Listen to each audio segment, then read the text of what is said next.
First day కదా పెద్ద ఏం చెప్పర్లే. అమ్మా తొందర బుక్స్ తీయండి, వీకెండ్ ఎగ్జామ్ ఉంది కదా. సార్ జనరల్గా 1-2 months కదా సార్ ఎగ్జామ్స్ పెడతారు, మరి ఇదేంటి సార్? అది ఐపీఈ ఎగ్జామ్ అమ్మా, ఇది మెయిన్స్ ఎగ్జామ్, ఎవ్రీ వీకెండ్ ఉంటుంది. అయినా మనిషి అన్నట్టు ఎవడైనా సండే క్లాసులు పెడతాడరా? నేనైతే రాను. మరి ఇంట్లో చెప్తామంటే ఇంట్లో క్లాసులు పెట్టినట్టు. ఒరే మన క్లాస్ డోర్ మీద ఏదో సర్క్యులర్ అంటిస్తున్నారు, రేపు హాలిడే ఏమో. హాలిడే కాదు, వీకెండ్ ఎగ్జామ్ రిజల్ట్స్ అవి. మొన్నే కదా రాసావు. డాడీ రేపు నువ్వు బయటకు వెళ్ళినప్పుడు అరిహంతను బండ బుక్ ఉంటుంది, అది కొనుక్కోనరా. మొన్నే కదరా బుక్స్ అన్ని కొన్నాను, అవి ఐపీకి, ఇది మెయిన్స్కి, ఇది కూడా కొనుక్కోవాలంట. సర్లే తీసుకొస్తాను. మరి అదే కదా చెప్తున్నా, క్లాస్ నుంచి బయటికి తోసానా? ఈ జేఎల్ గాడు ఒకడు, ఇది ఏదో పెద్ద సీనియర్ లెక్చరర్లా ఫీల్ అయిపోతూ ఉంటాడు. డాడీ ఏదో మాట్లాడాలన్నావు, అందరూ మెయిన్స్ కన్నా అడ్వాన్స్ డే బాగుంటుంది అంటున్నారు, నువ్వు దానికి షిఫ్ట్ అయిపోవచ్చు కదా. మెయిన్స్ కే దిక్కులేదు ఇంకా అడ్వాన్స్డ్. అది కాదురా, చదివించే స్తోమత నీకున్న అడ్వాన్స్డ్ చదివేంత కెపాసిటీ ఈ బుర్రకలేదు. ఒరే మన సెక్షన్స్ అని డివైడ్ చేస్తారంట.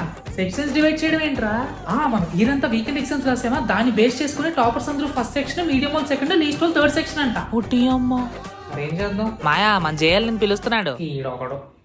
సార్ పిలిచారంట, ఇందాకంట క్లాస్లో అంత కాల్ చేస్తాను. ఒరే నీకు ఏ సబ్జెక్ట్ వచ్చో చెప్పరా. నీ క్లాస్లో డౌట్ అడిగితే ఎక్స్ప్లెయిన్ చేయగలవా?